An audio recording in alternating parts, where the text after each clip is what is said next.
नमस्कार मंडळी.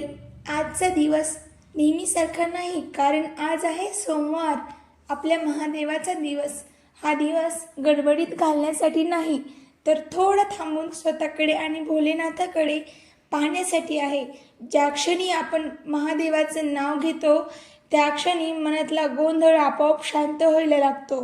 आजची या क्षणात शांती, कोणतीही मागणी नाही, कोणतीही अपेक्षा नाही, फक्त महादेवासमोर थोडा वेळ नतमस्तक व्हायचं आहे.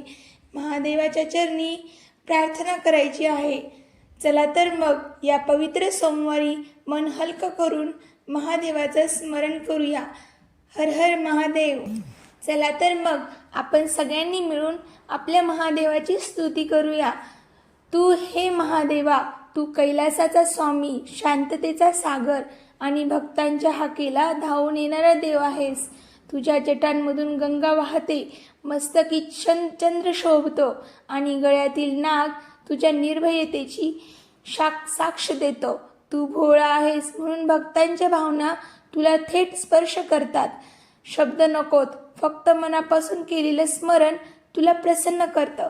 हे शंकरा, हे महादेवा, आमच्या चुका क्षमा कर, आमच्या मनातील अस्वस्थता शांत कर आणि विचारांना योग्य दिशा दे. दुःख आलं तरी धैर्य दे, सुख आलं तरी नम्रता दे आणि प्रत्येक क्षणी तुझं नाव ओठावर राहू दे. हे महादेवा, तुझ्या चरणी नतमस्तक होऊन एवढंच मागणं आहे, मन स्वच्छ ठेव आणि जीवन साधं ठेव. हर हर महादेव. करा हा एक छोटासा क्षण दिवसभरासाठी मनाला स्थैर्य देतो. आंघोळ झाल्यावर स्वच्छ कपडे परिधान करा, देवघरात दिवा लावा आणि शिवलिंगासमोर शांतपणे बसा. पहा तो शिवलिंग किती सुंदर आहे ना. मनातले विचार थांबवा आणि फक्त महादेवाच्या उपस्थितीची जाणीव ठेवा. शिवलिंगावर पाणी अर्पण करताना मनात काही मागू नका, फक्त एवढंच सांगा, हे महादेवा, जे योग्य असेल तेच माझ्या आयुष्यात घडू दे. हे खूप खूप गरजेचं आहे हे मागणं. हे महादेवा, जे योग्य असेल तेच माझ्या आयुष्यात घडू दे. थोडं दूध, दही किंवा तूप अर्पण करा. बेलपत्र ठेवताना डोळे मिटून क्षणभर नतमस्तक व्हा. शब्द कमी ठेवा, कारण या क्षणी भावना पुरेशा असतात. थोडा वेळ शांत बसून श्वास घेताना ओम नमः आणि सोडताना शिवाय इतकंच करा. मनातला गोंधळ हळूहळू विरघळून जातो. होय, आजच्या दिवशी राग, वाद, तक्रार शक्य तितकी टाळा, कारण सोमवार मन शुद्ध ठेवण्याचा दिवस आहे. जेवण साधं ठेवा. भूक लागली कीच खा, भूक लागली तरच खा. शरीरावर ताण देऊ नका, कारण मन आणि शरीर दोघांचाही आज सन्मान करायचा दिवस आहे. संध्याकाळी देवघरात पुन्हा एकदा तुपाचा दिवा लावा. त्या दिव्याकडे पाहत आजच्या दिवसाबद्दल कृतज्ञता व्यक्त करा. ज्या गोष्टी मिळाल्या, ज्या टाळल्या आणि दोन्हीसाठी धन्यवाद द्या. लक्षात ठेवा, महादेवाला लांब लचक पूजा नको. महादेव साधे भोळे आहेत. त्यांना हवं असतं स्वच्छ मन आणि प्रामाणिक भावना. आज तर आपण थोडा वेळ स्वतःसाठी काढून महादेवाशी त्रिलोचन महादेवा, आयुष्यातील तू गोंधळ काळाचाही शांत साक्षी होतो. आहेस हर हर आणि महादेव. करुणेचाही आधारही आहेस. भस्म तुझं भूषण आहे, शांतता तुझा स्वभाव आहे आणि वैराग्य हेच तुझं खरे सामर्थ्य आहे.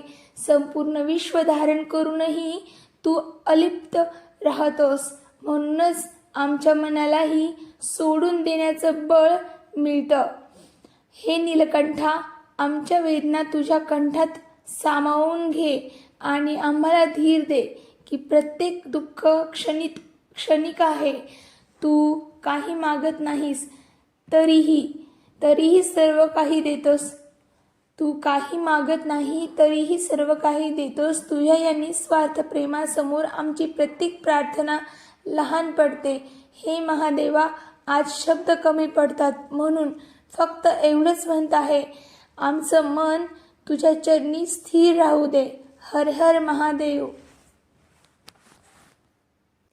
हे भोलेनाथ, तू शब्दांच्या पलीकडचा आहेस, तरीही आम्हाला आमच्या मनाला सर्वात जवळचा आहेस.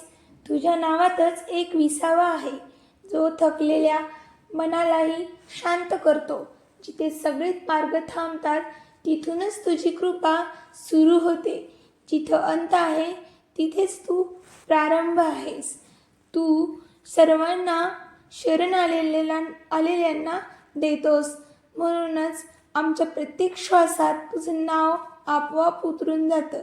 हे शंकरा, हे महादेवा, आम्हाला काही जास्त नको, फक्त एवढंच दे. तुझी भक्ती आणि मनात कधीही अंधार साचू देऊ नकोस. दुःख आलं तरीही आधार दे आणि सुख आलं तरीही भान ठेवायला शिकव. प्रत्येक क्षणी तुझ्या उपस्थितीची जाणीव राहू दे.